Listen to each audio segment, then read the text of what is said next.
Well, welcome back, everyone, to Speeding Through History. Been a couple of weeks, and we are back. We mentioned to Greg Wheeling a couple of weeks ago that the screen on your left has been filled by no small amount of gray hair through the course of this program. Well, we're changing that tonight. We have a young man over there tonight, but I think Tyler Harris is a young man with an old soul. And to that end, Tyler Harris and Pittsburgh, Pennsylvania Motor Speedway is holding a vintage night this coming Saturday, May the 17th. Tyler Harris joins me here on Speeding Through History. Tyler, let's talk a little bit about, to begin with, what can people expect to see on May 17th at Pittsburgh? Real quick, you said no shortage of gray hair, and ironically, over the past 5 years, there's been a lot more gray hairs popping up on this beard and in this head than I care to admit. But going back to the main point, though, and the main premise of this nostalgia night, looking forward to it. May 17th, earlier in the week here, we weren't 100% sure what the weather was going to do. Still might be a little bit shaky, but nonetheless, it's definitely improved since Tuesday's forecast. So we lost this last year actually due to weather. So this year, looking forward to the opportunity to gathering some of the drivers who helped pave the way for the drivers of today and take the fastest trip down memory lane that anybody can take. It's really cool to be able to have the PA Thunder and the Dirt's Vintage Modifieds with us there for that too, because it just kind of ties it together so much nicer to be able to actually see these cars from previous decades still compete in some capacity, obviously with some more modern upgrades, but nonetheless it's still a blast from the past in my opinion. Hoping to see a lot of former drivers, not just from Pittsburgh Pennsylvania Motor Speedway, but from Heidelberg Raceway as well. So looking to continue to grow it year in and year out. Well, a couple of people, including Don Gamble and Dave Kohler on this program, have talked about that relationship between Heidelberg and Pittsburgh.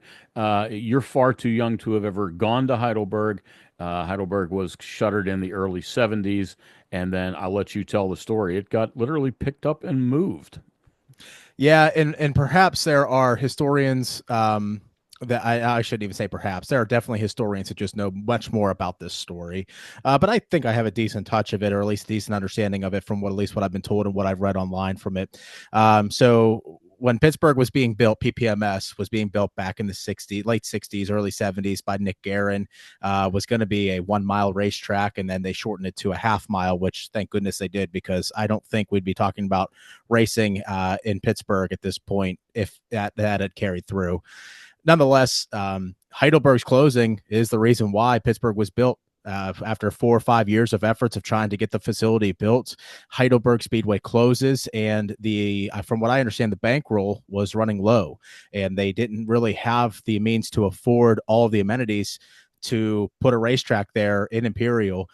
With Heidelberg closing, that opened up the opportunity for the Guerin family and everybody else who was pouring in their work to literally lift up the amenities from that racetrack, the scoreboard, the bleachers, the concessions, just about the fencing, the light towers, everything, the outside guardrail, the boilerplate that was up for many, many decades, and transported all the way up 79 over 2230 to where it stands now on Kelso Road. So without Heidelberg, there would be no Pittsburgh. So it's only fair to continue that lineage with us. Yeah, it's really interesting to see pictures of old Heidelberg. There's a couple of Facebook pages that I use to put this podcast on, and I'm sure there's probably out there somewhere a Heidelberg history page as well. But when you look at the pictures and you see, particularly the light standards, that's what catches my eye. That tall, skinny tripod light fixtures that are there. And once again, it looks when you sit down at Pittsburgh, and it's like, wow, it's like I'm looking at history.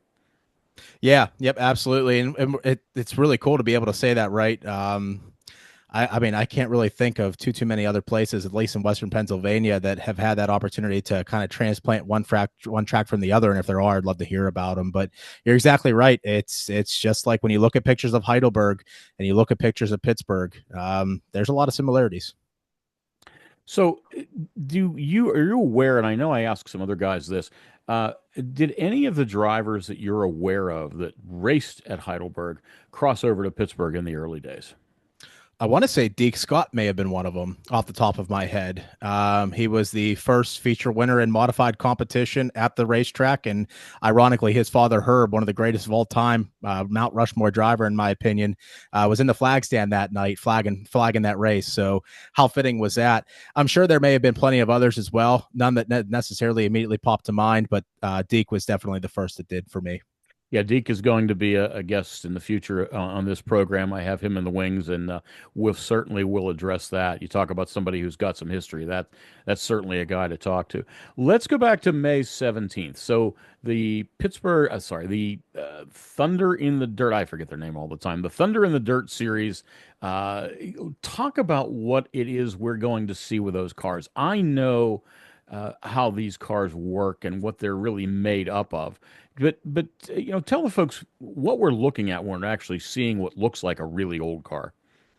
Yeah, so a lot of what you see and a lot of that what resembles is just the bodies, the old mud bus bodies, the older coupes, a couple of older sedans as well.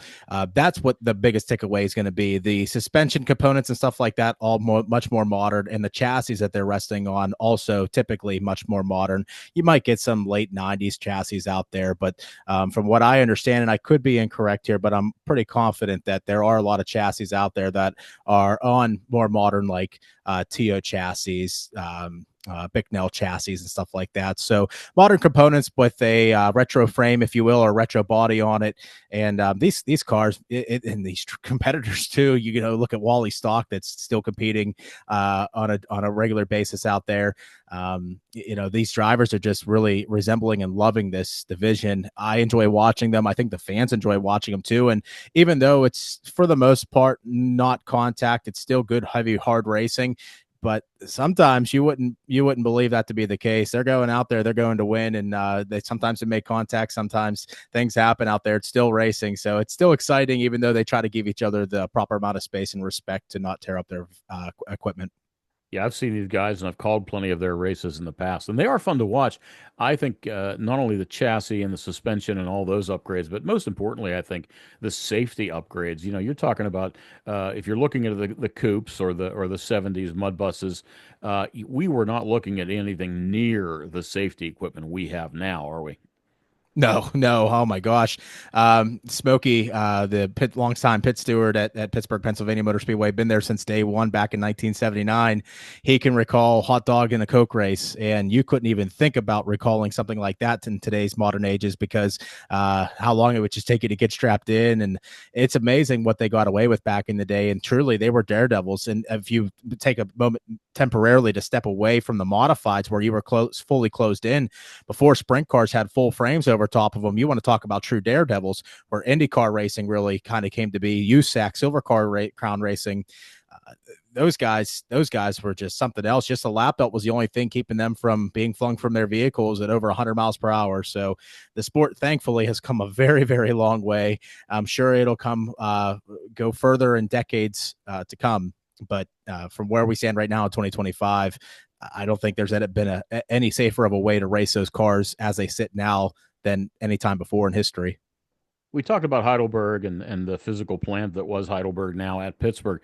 In your experience at the track as the announcer, and I should have introduced you properly, Tyler Harris, the operations manager at Pittsburgh, Pennsylvania Motor Speedway, and we'll address this in a minute. Looks like part-time announcer these days. But in your role there, have you ever had anybody come to you, and let's call them what they are, old-timers, and say, man, I remember Heidelberg so much, and this place reminds me of Heidelberg? Or I've had people come up to me and say, I raced at Heidelberg, and I wish I could have been young enough to race here. I even had one guy tell me he worked for the Garans at the time. He drove one of the tractor trailers that physically brought all the physical plant to Imperial. Yeah, that's something. One guy that kind of comes to mind off of something like that is Brian Underwood, another person who was around for a long time who helped build PPMS. He was there through the demolition for processes. I mean, back when they were building the racetrack, from what I understand, they literally had to dynamite parts of that racetrack out of there because that shale was so thick in that area. But Brian was there from what I understand some of the early days before that racetrack was ever open, and was there and prepared it. And he was there all the way up until his untimely passing about 2 years ago now, almost to this point. So you talk about that. Another driver that actually comes to mind now that I'm thinking about it, I think Lynn Geisler had the opportunity to race at Heidelberg and then ultimately race plenty through the decades at Pittsburgh as well. There was one opportunity that I can recall that you mentioned of being able to connect with former Heidelberg drivers and kind of relieve the history of Heidelberg slightly. There was an opportunity where a teacher at Chartiers Valley intermediate school. It was either the intermediate school or the elementary school had wrote a book on the history of Heidelberg Raceway, and we were invited to be a part of that, given the statute of what Pittsburgh currently is, which is almost a revision of what Heidelberg was. And it was really cool because Deke Scott was ironically there. There was, I think, a couple of other drivers. The mayor of Bridgeville showed up, which was very cool as well. She's well into her 80s, and she's a firecracker too. So I had the opportunity to kind of loosely represent Heidelberg, or at least Western Pennsylvania racing, Allegheny County racing in that instance. And it was just a very unique opportunity. I know the book is available. I want to say it's out on Amazon. I'm sure if you look up Heidelberg Raceway book, it'd probably be one of the first things to pop up with search engine operations the way they are today.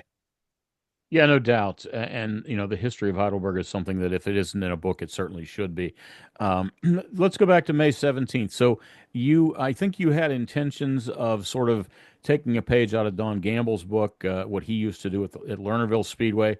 Time has not really allowed for that in terms of bringing retired drivers in an organized fashion. And you and I talked earlier today, maybe that's something we can work on in future years. I'm not sure if Lernerville even does a nostalgia night anymore, to tell you the truth. I know that was a Pittsburgh Circle Track thing for a while, and then it was a Rapid on Racing thing because, well, let's be honest, it was Don and pretty much Don alone who handled it. And the commitment to do that is, not everybody has that kind of time. I just read your resume, announcer, operations manager, not only at the Speedway, but the other business that Blair Kress has, 2020 Landscaping.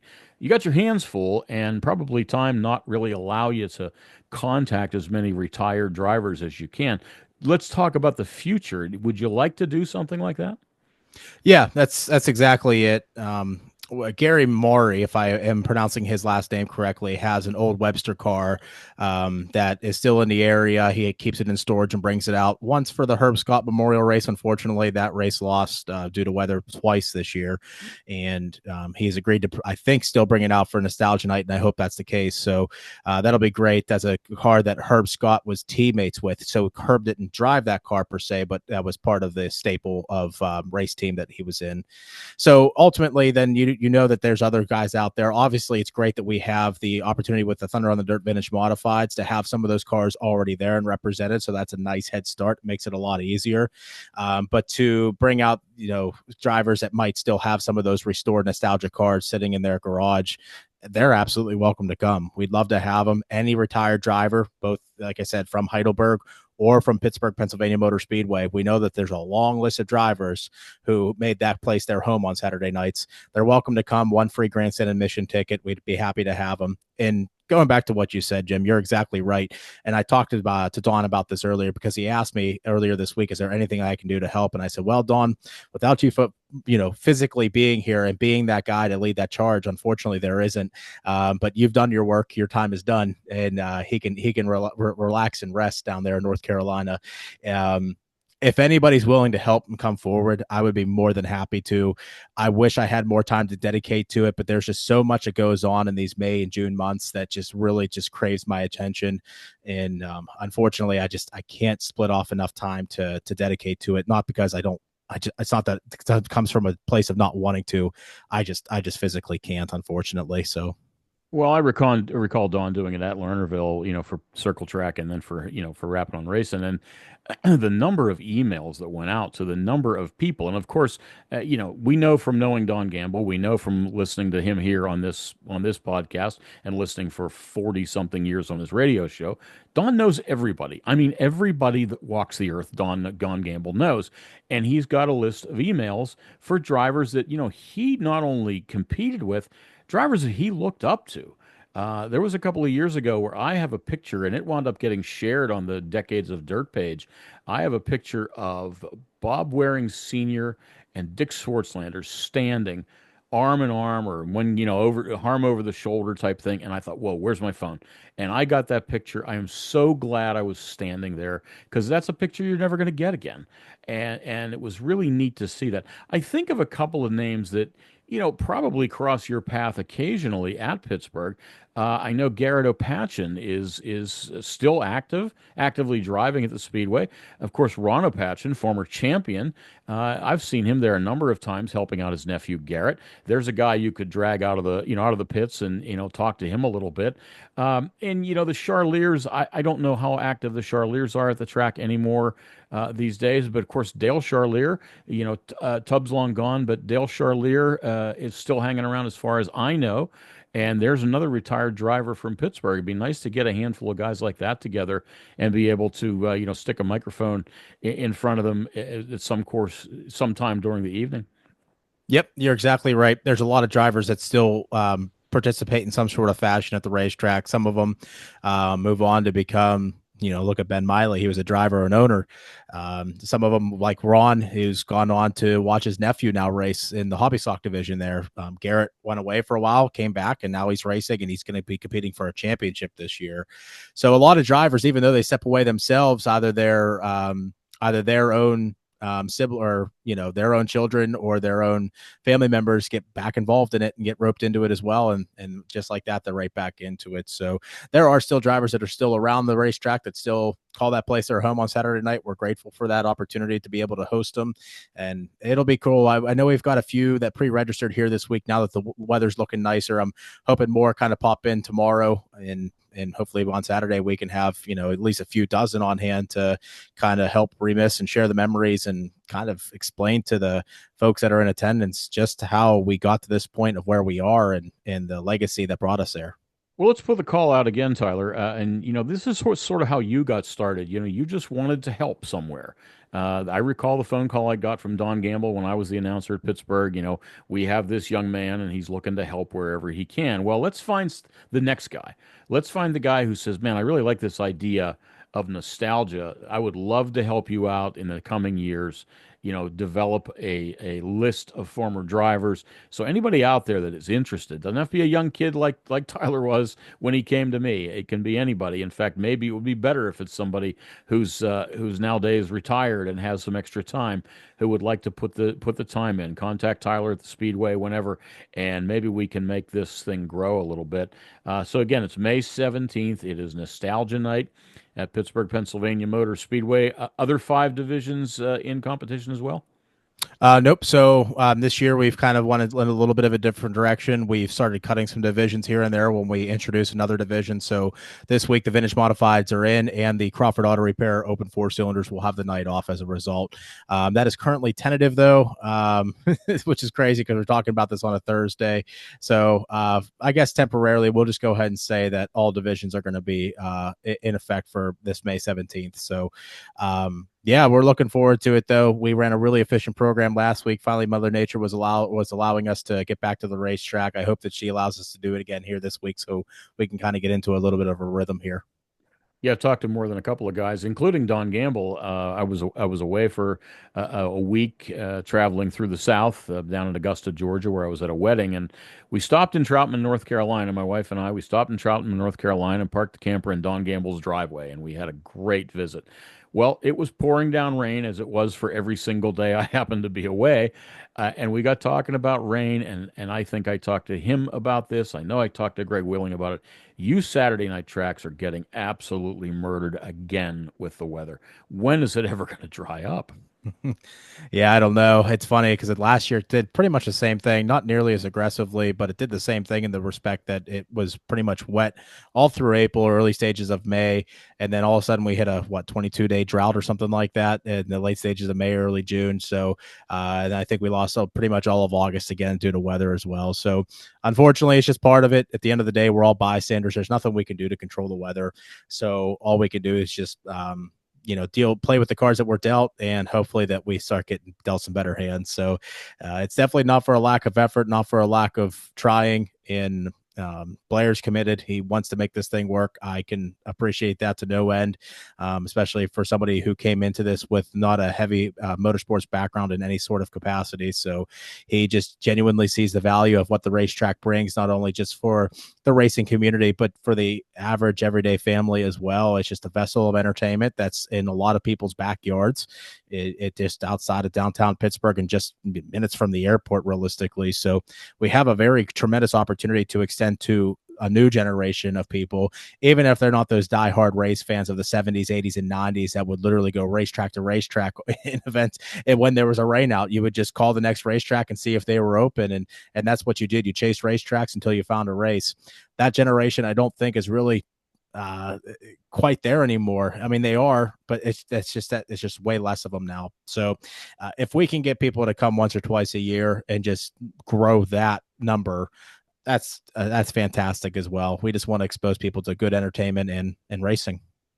Well, at the risk of catching you off guard here, assuming the weather does decide to play nice the rest of the year, run us through the rest of the schedule. So the 17th obviously is Nostalgia Night. Take off from there. May 24th, the following week, we talk about the future generations, free student night. It doesn't get any crazier than that. So we've already got the ads running on Facebook. If you are a student from the ages of 6 to 17, you're admitted for free on Saturday, May 24th. So come on out, enjoy a night of racing on us. We can't wait for it.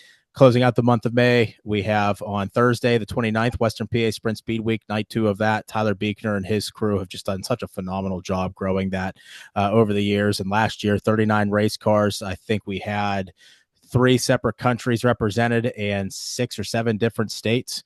And this year, I don't know if we're going to have those Australians and New Zealanders, but certainly we'll still have a fair level of competition. I think we're anticipating over 30 cars for that Thursday night show, plus the 305 sprint cars too. So other big events that we can think of, monster trucks coming the weekend of the Firecracker over at Lernerville Speedway. We always do that. So if for some reason late models aren't your thing and you want to watch monster trucks, we got your fix over there. So you think about that. Dow Carnahan Fantasy Cup between us and Lernerville, that's taking place here in the month of July. Shortly after that, 2 weeks later, the Duke George Steel City Classic, the last week of July. Getting into the month of August, super late models return to the Speedway in August 16th, I want to say. And then realistically, I mean, there's so many other events too. Free military first responders and Scout Night on September 14th is a close one for yourself and me as well to be able to pay recognition to so many different diverse groups. That's just presents such a unique opportunity to reach out to new audiences.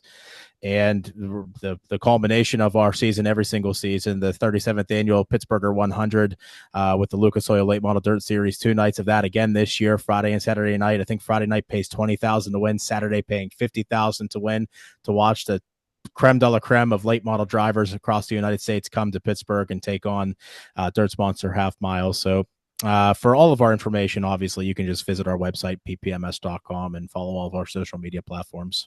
I was unable to be at last year's Pittsburgher, first one I've missed in quite a while. The 2-day format back again, did that seem like a win? Yeah, it's always great to have them back for 2 nights. There's just no replacing it. It's I mean, it's really tough though too, because it kind of comes a little bit with a bittersweet, I suppose, a bittersweet narrative. The part of the joy of the Pittsburgher for many years there, since it was one night, was as that first night, it was still night 1 of the Bill Hendren Memorial, but all of the divisions got to compete that weekend. And with switching over to that 2 nights, now Lucas is there for 2. You can't possibly get all of the divisions on the card whenever you have Lucas and Rush there. We're fortunate enough to get the Bob Walters Memorial squeeze in there with the Penn Ohio Pro Stocks this year being a sanctioned race for that. So I would expect to see hopefully an uptick of those Penn Ohio drivers make their way down there to participate as part of Pittsburgher weekend. So like I said, a little bit bittersweet that all of our divisions can't participate in that weekend, but nonetheless, the historic nature of that event, how much bigger and more important it means now more than ever with $50,000 on the line. It pretty much secures its place again, rightfully so, as a crown jewel event in dirt late model racing in the United States. So with all of the amenities that we have around the city of Pittsburgh as well, all of our hotels, the restaurant, the entertainment outside of the racetrack. Thursday night, we have the Pittsburgher Karting Clash where you have the opportunity to race against Lucas Oil Late Model Dirt Series drivers as well. We're really trying to build that back into one of the top events in the United States. And again, good things take time. So it's just tremendous an opportunity what we have to have there with the Pittsburgher. Well, we started this and we jumped right into the nostalgia night business, and we didn't get a chance to talk about Tyler Harris. Everybody knows you from as the voice of the Speedway. We now know you as the operations manager. I did mention this earlier. I've heard some video. I don't subscribe to the cushion, but hear video once in a while, and I think I hear Luke Yost announcing pretty often now. Are you sort of co-announcing with him? Are you sharing duties?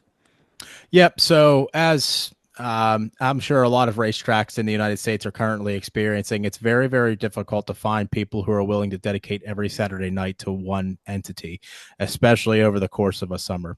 So unfortunately, we are currently find ourselves in need of race director, and also we're also open to looking at other officials positions as well, just to help alleviate people in case they do want to have a weekend off. We have somebody that can just come in and be a part of the team as well. So I guess this probably would reach the correct audience in saying that if you think that you would be interested and have a knowledge of the sport that's great enough to want to be a race director, we'd be happy to train you on how to do it. And that is currently what I'm doing, is race directing. So I've stepped away from the announcer role to help race direct, and until we can find somebody who can do it, that we can trust to do it.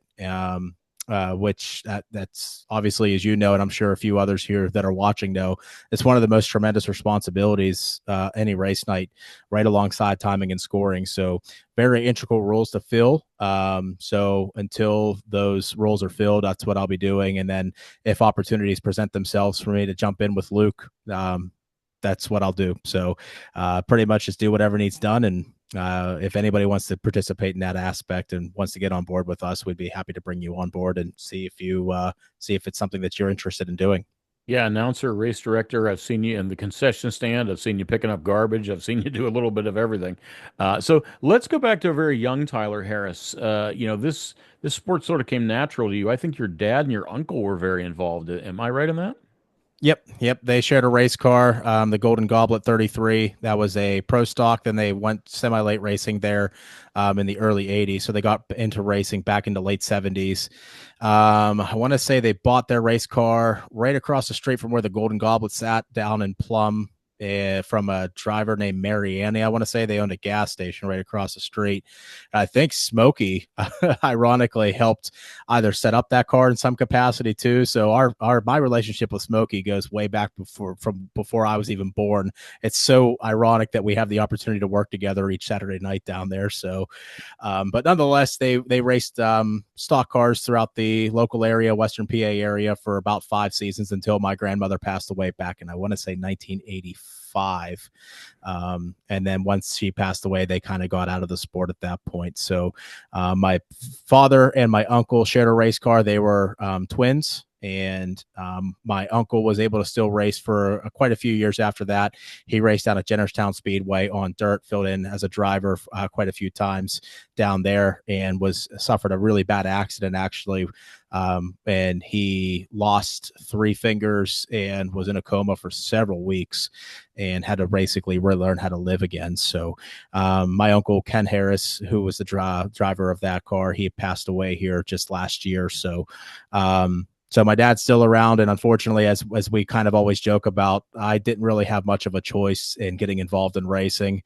I was at the racetrack in the womb of my mother, so I just kind of was born into it. And back in, I think it was 2020, that's whenever I called Dawn asking for an opportunity to get involved somewhere, and fortunately, you guys had a home for me. So We certainly did, and it certainly worked out well for you. And I think you have worked out well for Blair and Tabitha and the whole new ownership team at the Speedway. I mean, everybody I see working for them just seems like top-notch people, and not only the staff that they inherited, but a lot of the people they brought in, which are also a lot of them involved in the tree service. I know I had one of them.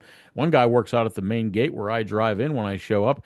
he showed up at my house one day when I needed a tree trim. So a lot of crossover there. He's got a really good crew of people. Blair seems to be a pretty good judge of character, and I think there's a real future at Pennsylvania Motor Speedway.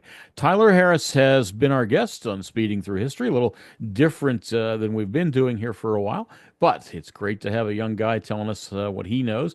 Once again, May 17th is the date we're looking for, and that's just, well, full disclosure, we're taping this on the 15th on Thursday evening. So everybody's going to see that here in a few minutes. It'll be online here in a few minutes and be able to see it.